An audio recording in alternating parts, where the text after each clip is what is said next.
Welcome to the Power of Patriotism with Barak Zilberberg. Governor, I feel as though I'm governor of Nevada already. So, governor of Nevada. Welcome to my show. Thank you for all tuning in, and it'll be an action-packed night. It'll be not a night, but a late afternoon, let's say. First off, foremost, hope all of you had a wonderful weekend and you've enjoyed yourself throughout your ventures, maybe family, maybe as far as a weekend gathering, friends, it could be anything. Well, welcome back. We're here at Monday. Monday is back to work, obviously. I mean, I work all throughout 7 days, 24/7. But I know sometimes we have to have a little break here and there, and basically could upspring and go back into the actions as needed. Well, welcome to my show. Thank you for tuning in. And the as far as the posting through Facebook that you've seen throughout all the counties and all of the as far as the places that I do. As far as post onto my Facebook and other platforms, the eye of the tiger, and it's about a survival as well. So everything is eye and the tiger, and we are here every day. We're privileged to be here every single day with the Lord, bringing our soul and might and everything within ourselves to have another day. And with our another day, we are to achieve the most out of the day and basically upbring and support and help others. And that's what I love to do. At any rate, I'd like to talk to you a little bit about my life. I am at 220 pounds. Currently in weight, 220, 225 now. But beforehand, I was actually, as you could see in my Instagram, I was 350 pounds. Okay. 350 pounds of weight on me. So basically, I am 225, let's say 220, and then minus 350, that would bring you to 130 pounds, shed it off of my body. Let me tell you a little bit about me. I was a chain smoker. I used to smoke a pack and a half to 2 packs every day, and I was eating everything and anything you could imagine. I went through drive-thrus. I went through Burger Kings, got myself Whoppers, Taco Bell, as far as got all kinds of great stuff. I mean, just chomping away. And furthermore, even when we went into a restaurant, and I was with my family, I would also eat their leftovers on their plates. So that's how bad it was. So between the smoking and the eating and the abusive of eating, I've gained 350 pounds, and I was at a point where, that's it. It's either there's a turning point here, or, I see myself in another 5 years or maybe less, buried in the ground and, say goodbye to me. So I've everything is in the head in life, and I've chosen to live. And I've chosen the fact that I'm going to turn my ways around and my habits, and we're going to make a change from today. And as far as I took myself and I started walking, and when I was walking, I was huffing and puffing after, not even a quarter of a mile. And every day I used to keep walking, and pretty soon, I was at a mile, and I was doing a lot better as time went along. And then I started getting rid of the smoking. So I stopped smoking. And then once I stopped smoking, I decided I'm going to go ahead and Get rid of the bread.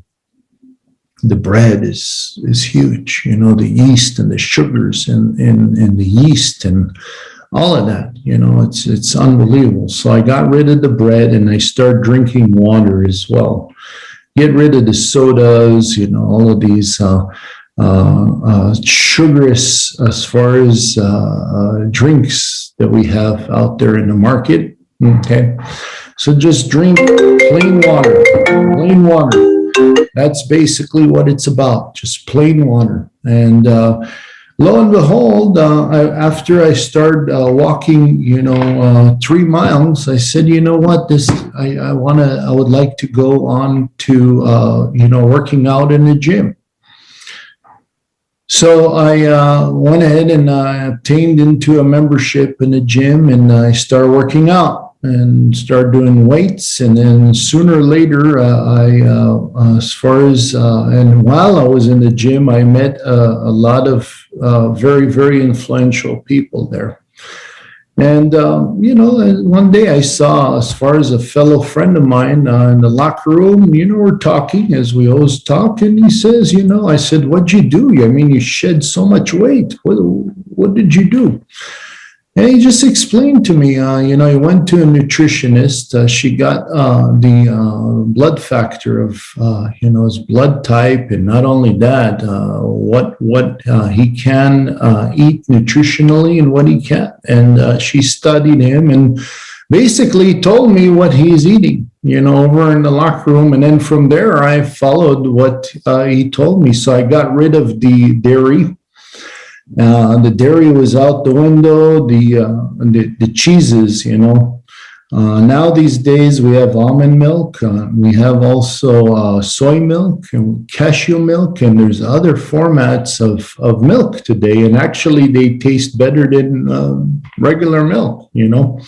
Regular milk is very bad, by the way. It's very, very bad. It's bacterious, and it creates cancer. So, but of course, everybody's pushing the milk because the industries have lobbyists on their side, and they're pushing their products. So milk is no good. Okay. Dairy is no good.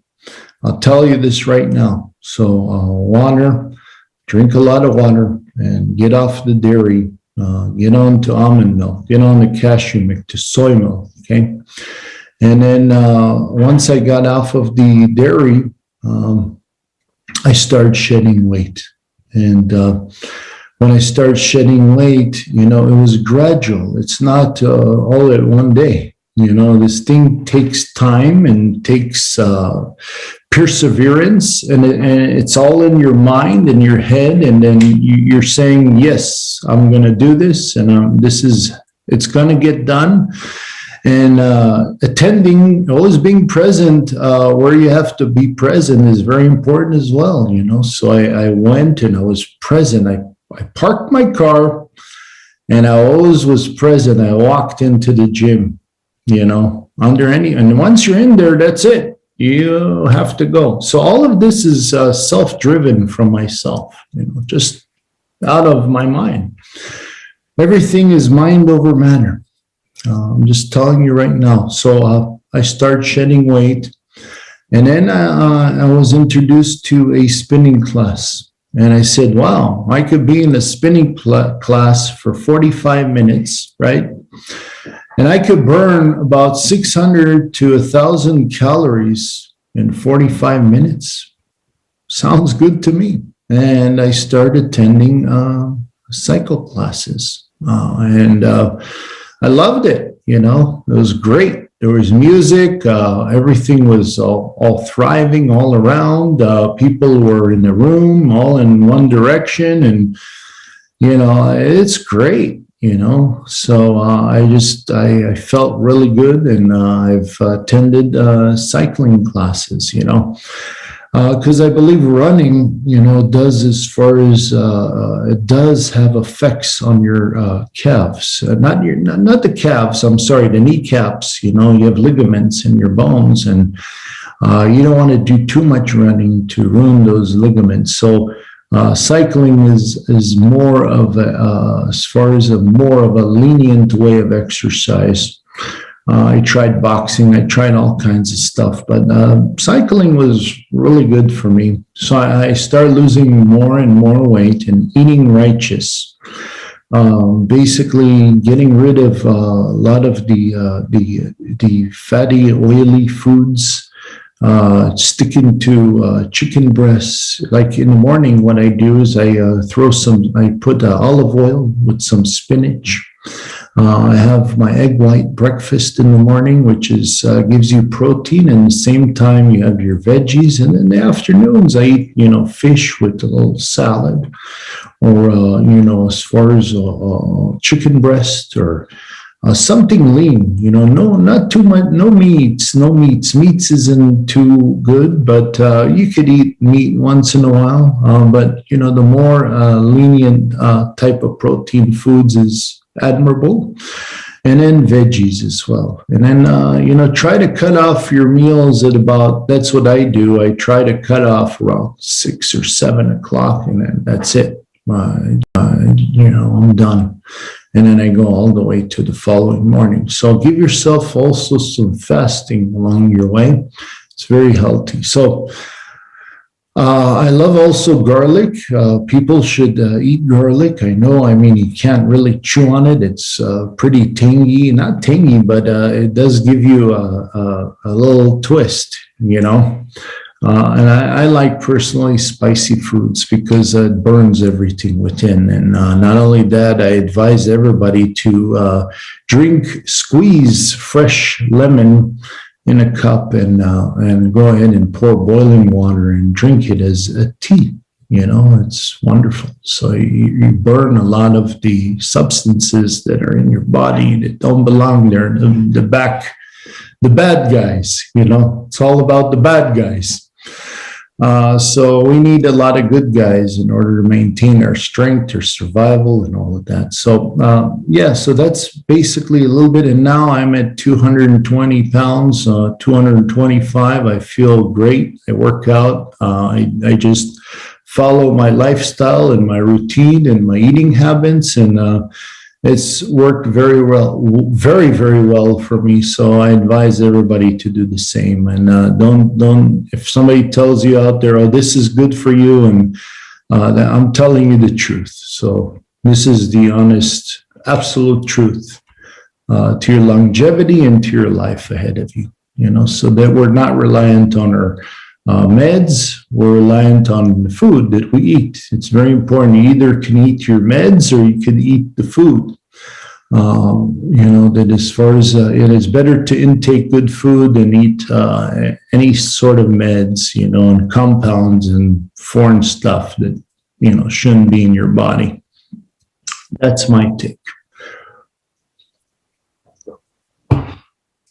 Sorry, folks. So that's basically as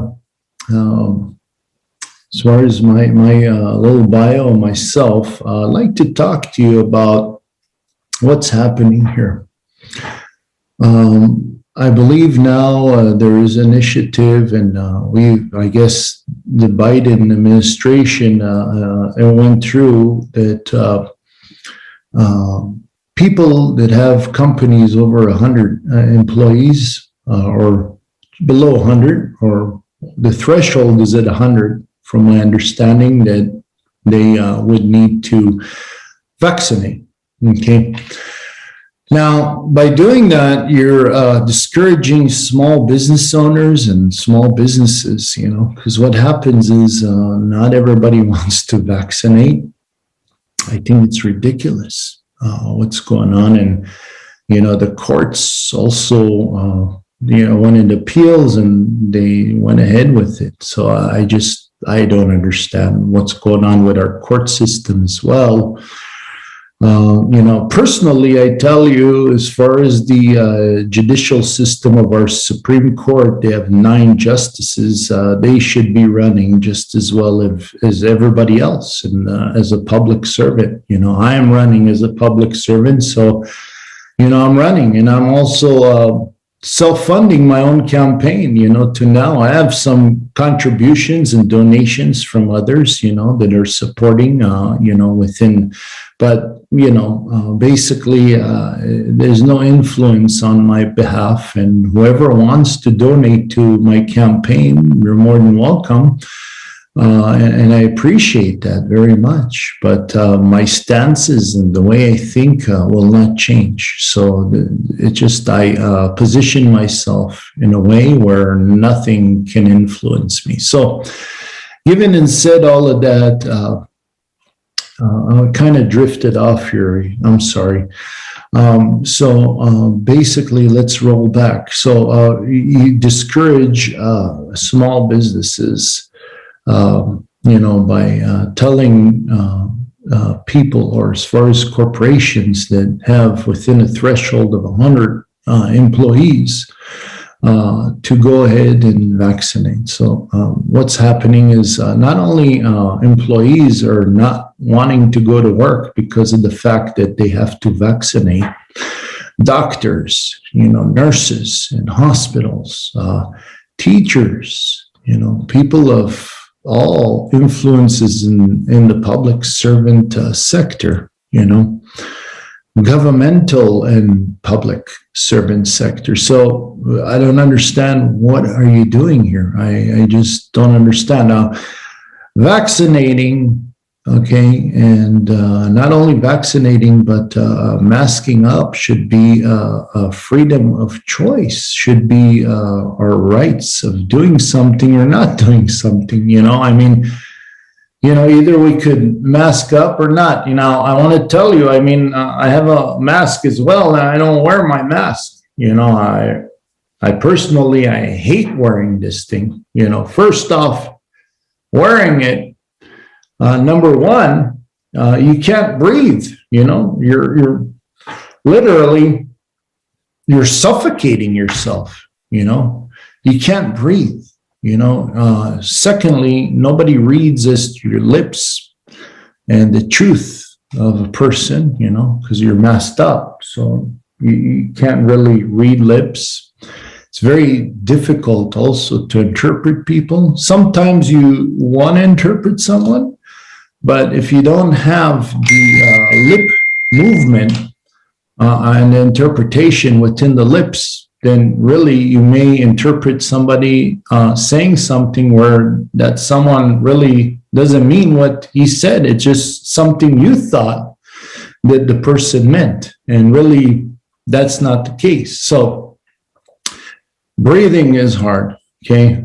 Interpreting, communicating is hard, and I just don't understand why people need to mask up. And then our children as well, they have to go to school and they have to mask up at school. So this is what we're teaching our children, now for the future, is to mask up. And then the vaccinations. Let's talk about the vaccinations. I get a call from my brother yesterday, and 6 months ago, he told me, I vaccinated, and I never vaccinate, and I don't put any foreign substances and objects into my body, especially the fact that there's no proven fact, that it is something that is beneficial to us humankind. To put a foreign object or foreign substance or a foreign chemical into your body and not knowing as to if it's something approved by the FDA, even if it's approved, how can it be approved so fast? Things need to be researched and developed, and it's just not like approving this overnight. There's circumstances to this. You have to understand. So I just I sit on the sidelines and I'm not getting vaccinated, and I'm looking as a spectator as to what's happening over in our environment, by doing such a thing. Because always you learn by other people's mistakes. You never make the mistakes you yourself. You witness others making mistakes. So My brother, he told me, "Oh, I vaccinated." I said, "Oh, are you sure you did the right thing?" He said, "Yeah, I'm all over the place, and you know what? I'm in crowds. Within a lot of people, and I'm not vaccinated, but." He says that he's in business and he has to, function within people and what have you. So guess what? Now, 6 months later, I get a call from him yesterday, or I called him. I said, "Hey, I heard you're ill," and he said, "Yes. Actually, I got tested and I have the coronavirus, and I can't smell and I can't taste, and I'm just lying in bed and not only he is, his wife is as well. So they both have the coronavirus. They're ill. They're sick. They're laying in bed with no taste or no smell, and they took the vaccine, which is interesting, right? So you think, oh, okay, we'll take the vaccine and our problems are going to go away. No, because the vaccine doesn't work.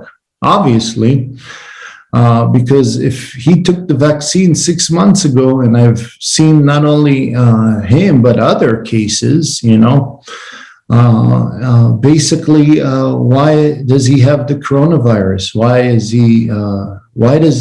he going through all this? If the vaccine is actually something that is proven, and you're vaccinated, and you don't have the opportunity or infiltrating the virus in your body. So yeah, it doesn't work. The vaccine doesn't work. It's proven.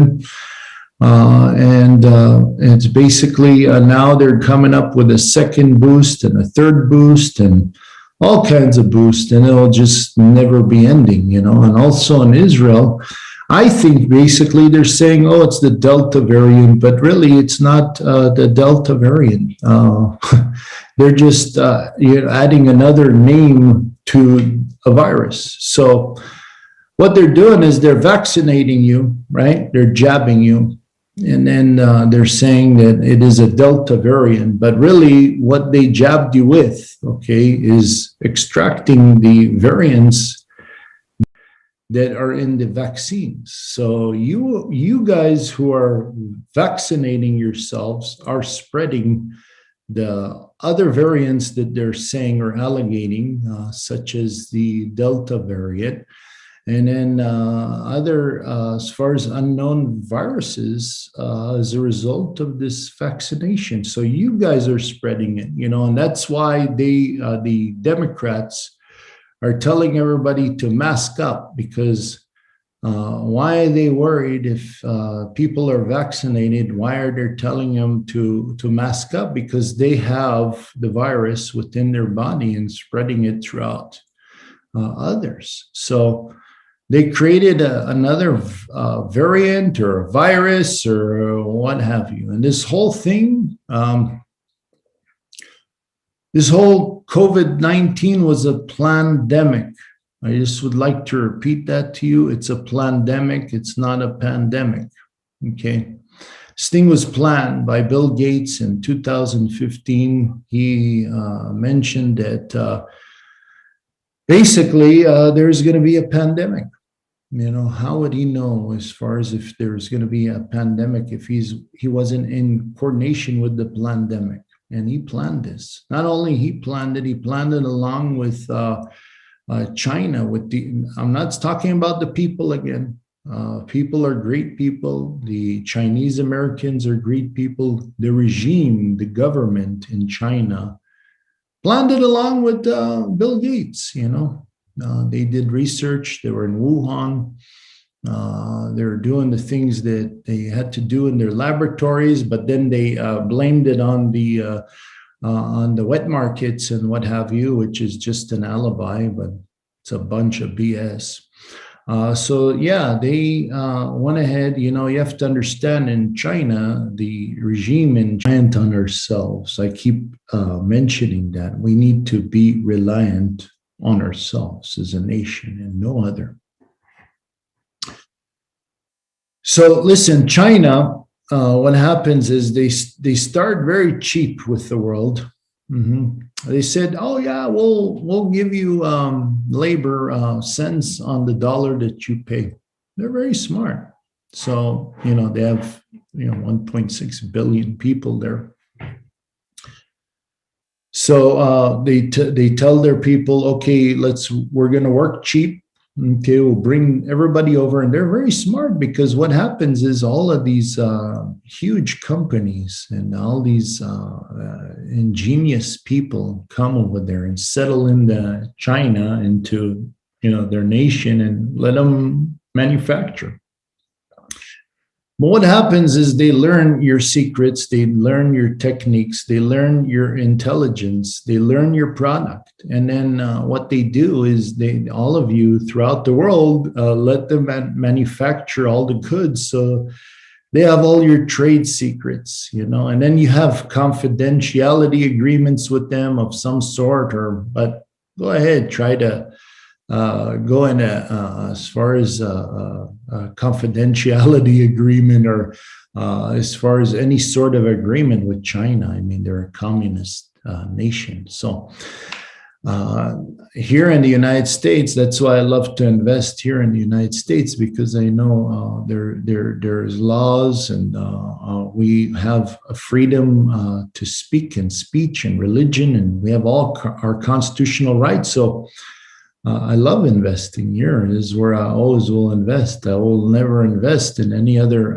nation in the world, except for nations that have laws in place, and then they practice democracy, and they practice the fundamentals of this beautiful nation that we have. Otherwise, I will not invest there. That's why I love investing here in the U.S.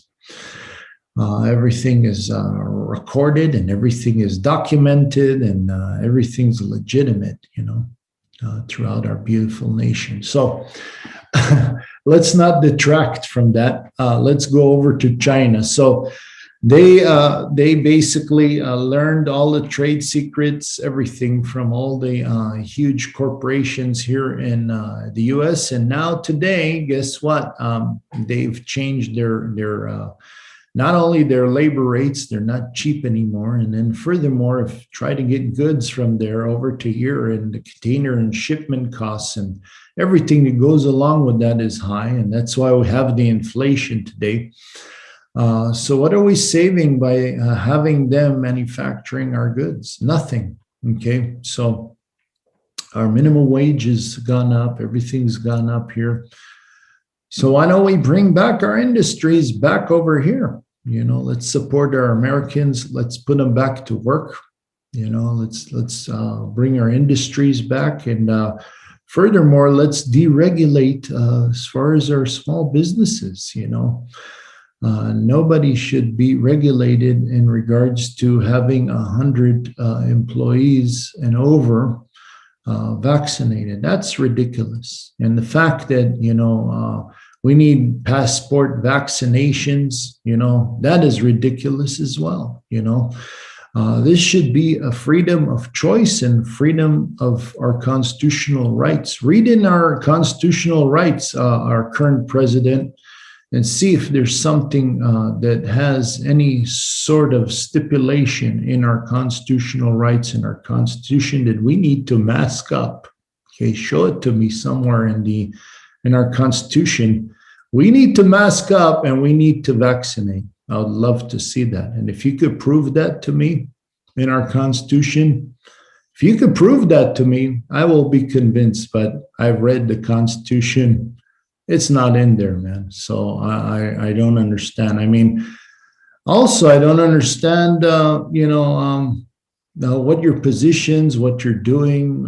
I still don't understand. And you know what? I tell you right now, you're wrecking it for your party, because there's a lot of Democrats over in other states that are governing. And I promise you this, the more you continue on in what you're doing, the more you're creating this beautiful red wave that is going to be swiping not only my state in Nevada, but throughout the United States. So continue what you're doing. I mean, I just feel bad for everybody. I feel bad for people that work from paycheck to paycheck, people that are just trying to make ends meet out there.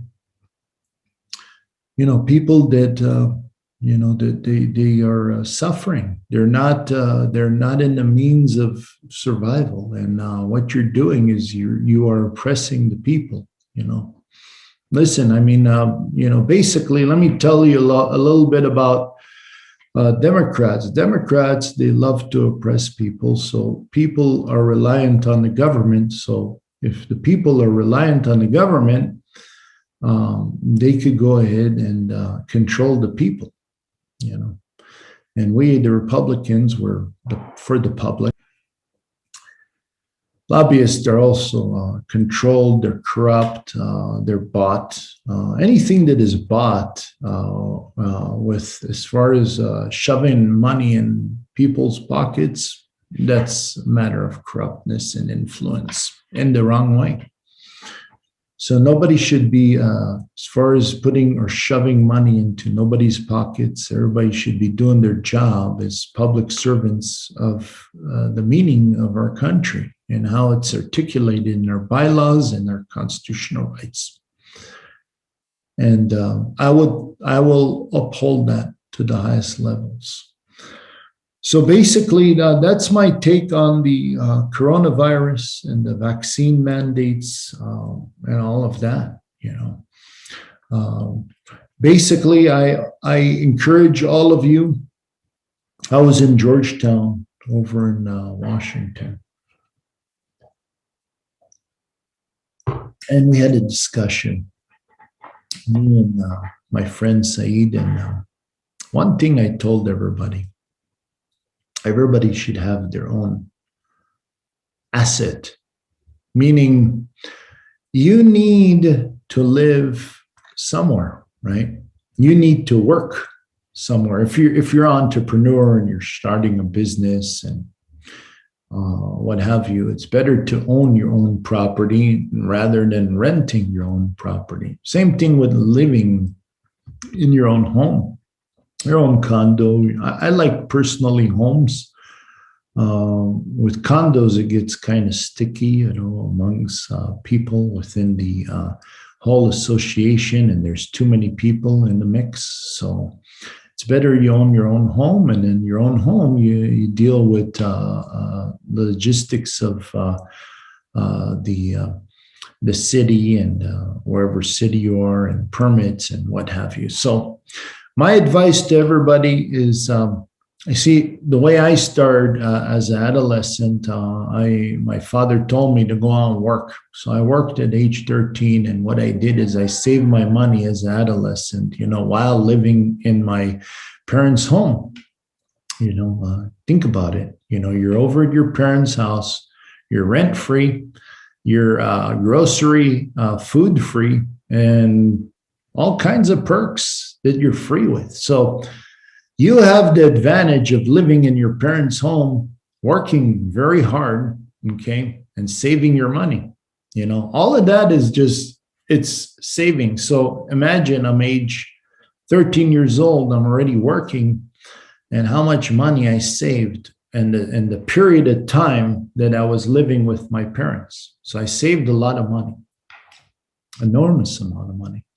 And then I started using the money and buying the things and the functions that I needed. And, I actually, I saved a lot of money. And then eventually I bought my first truck.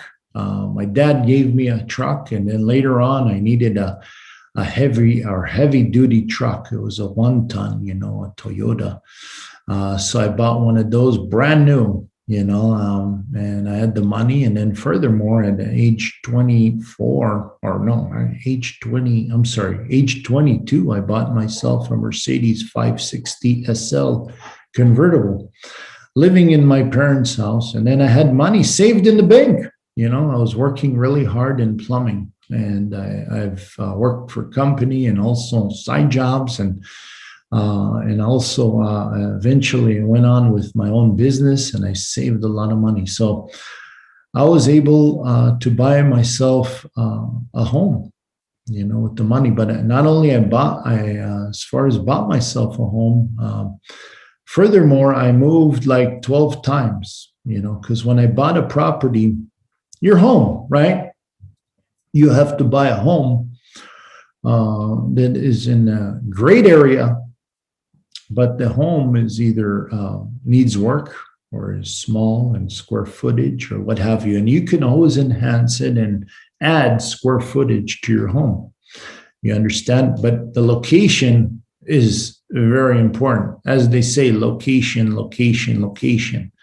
Location is key factor in real estate. So if you're in a good location with a crummy home, with the crummy home, you could, tear it down, build something onto that piece of property, or you could enhance it, or you could extend it. Now, think of it, when you do add on to a home, everything when you sell is per square foot. So let's say in your area, $600 a square foot a home sells, okay? And you added actually 1,000 square feet to your home. Adding 1,000 square feet would interpret into a $200 per square foot in construction costs, which would be $200,000. Okay, $200,000 it costs you to add 1,000 square foot, but when you sell it, 600 per square foot, that's $400 per square foot in your pocket that you have achieved just by adding on to that addition if you sell the home. So that's $400,000 that you gain there. Needless to say, of the location of where your home where you bought your home, everything keeps going up. Everything becomes valuable. Even in real estate, the graphs. If you buy here and then 30 years later, the graph just keeps going high. An upward trend, always, because people always need a place to live, and always people need a place to work. So basically, you're in this home for 2 years, right? And you've gained 400,000, let's say, on the home just by adding. And then let's say you're married with you're a couple, okay? And our tax code reiterates that if you have a couple married, okay, and you live in a home and you've gained $500,000 in gains on your home and you sell it, you're exempt from taxes. So basically, within 2 years, you have, let's say, and you're married, you have $500,000 in gains, just go ahead, put it in your bank.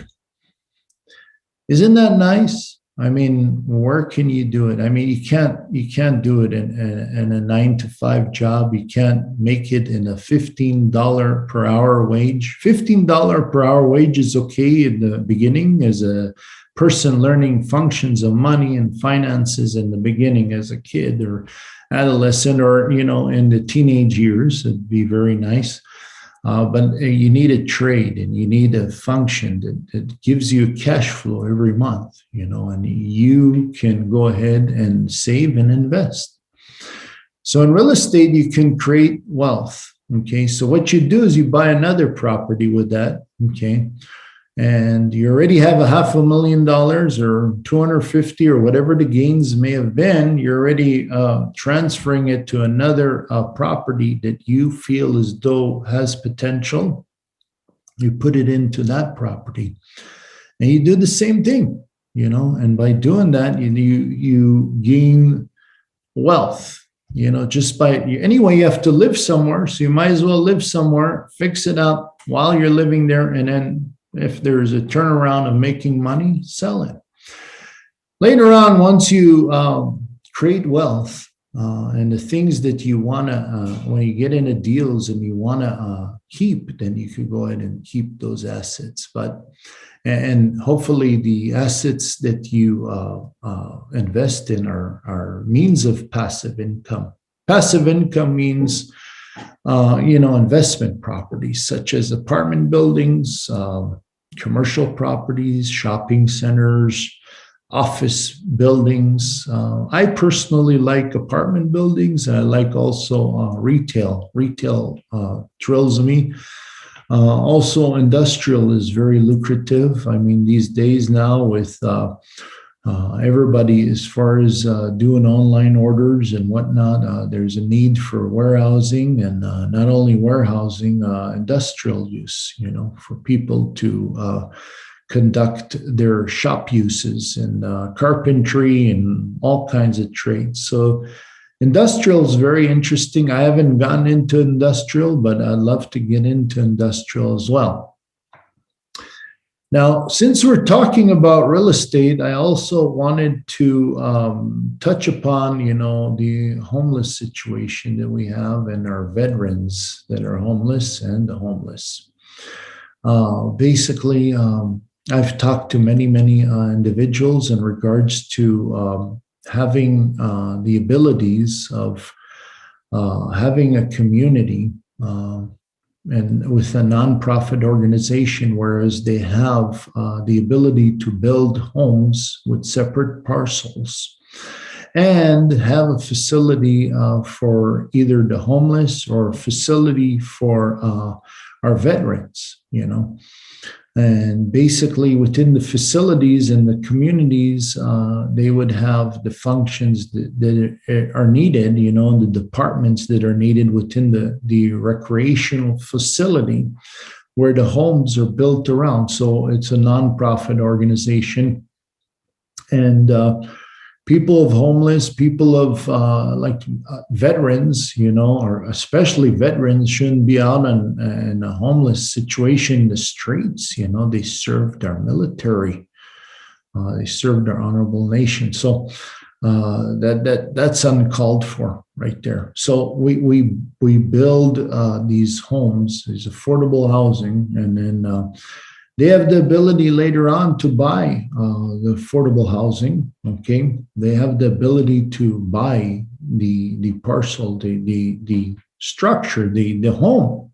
Okay, but first they would have to weld themselves. So we'd have departments. We'd have basically our mental illness department, where they can weld themselves with very expert psychologists and help on a means of getting them out of trauma, getting them out of the circumstances they were, and getting them into wellness mentally.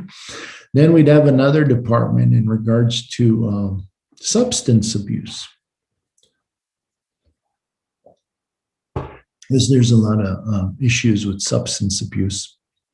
So get them out of that. And then we have another department for our jobs, military recruitment, jobs. We identify their talents. We identify what they're good in doing and what they can achieve. And then therefore, we would know where to channel them, and in what way. If they choose to go to the military, then they have that ability. If they want to start their own business, they have that ability. If they want, as far as join one of the jobs that we have for them, and there you are. So they're going on to a job. So they're basically off the streets. Okay, nobody's on the street anymore. Nobody's homeless. They're getting well, and furthermore, they have the ability to go back into our communities, into our society, okay, and contributing back to our society and our tax system. And then furthermore, they have a home they could buy, which the home that they are living in, they have the ability to buy the home.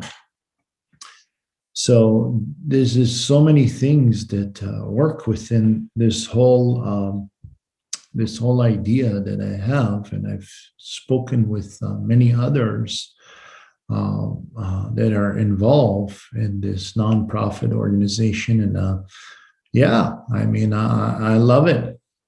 It's unbelievable, great idea, and that's how we can achieve not only getting the homeless off the streets, But our vets, do you understand what I'm telling you? Our veterans are homeless, underneath the tunnels. Get them off the streets. Get them into functions and appreciate them. They're people that sacrifice their lives for us American people. And I'll keep reiterating that. Not only they have sacrificed their lives, but their families as well, sacrifice their lives. So it goes along one with the other. So basically, I know there are a lot of facilities here in Nevada, and I've spoke with homelesses, within the communities, and they're telling me that really it's not very inviting, and it's not something that they would like to attribute to. So I would like to, as far as what I would like to do is make it inviting. Make it inviting, bring them into our facilities, make it really, really nice and inviting and welcome the homeless and the vets that are homeless, and take care of them. And hopefully we will take care of them. And again, they'll go into our beautiful society out there and attribute to our American system and to the communities and to their talents that is much needed. And they have, again, their own home. So everybody should have their own home. I advise everybody to have their own home. There's a lot of programs out there, first-time buyers. You could put 3% down, but then you have PMI insurance, which is a prime mortgage insurance that lies onto it if you don't put a 20% down payment, but it's okay. The only way you could make money and achieve wellness is, number one, your credit. Your credit has to be impeccable. As a kid, I had a credit card, and I was 18 years old. 17 and a half, 18. I mean, if these days you could get it even sooner from your parents, they have great credit, tell them, hey, put me on a card, and you're working, right? You're working out there, you're hustling, and you pay with your credit card. By paying with your credit card, you start having a credit history. Okay. And you pay each and every month for your bill that you incurred within your credit card. So you don't pay the interest rates and all of that. You use the function of the credit card to go ahead and make sure that you create a credit status.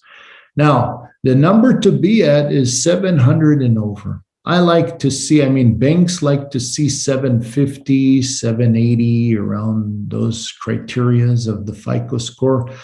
As a renter or as a landlord, I look at anything north of 700 is perfectly fine. But I would advise everybody, if you want to go into homeownership, get to the 750 status as far as your FICO, and then you have something to talk with, because your interest rate's going to be low once you obtain your loan, and you're very credible. And then you work with the bank's money. Again, it's all about capitalizing. Okay, you pay them. You have great score. You're good as far as you pay your bills, right? So you have a good score, you have a person of integral, and furthermore, you are credible to buy a home at that point. They loan you the money, and through their money, what you're paying them on the interest of, 3-4%, whatever it may be, and the gains that you can achieve from the property by obtaining the property is really cents on the dollar what you pay them in interest. And not only that, once you sell the property, then you could go ahead and cash them out, and then you're cashed out as well. And then you could furthermore endeavor into other real estate ventures. That's the beauty of real estate. So everybody should own their own home. Okay, I don't advise anybody to rent. I encourage everybody to own their own home, their own space, their own territory. It's very important, and that's the best asset is your home.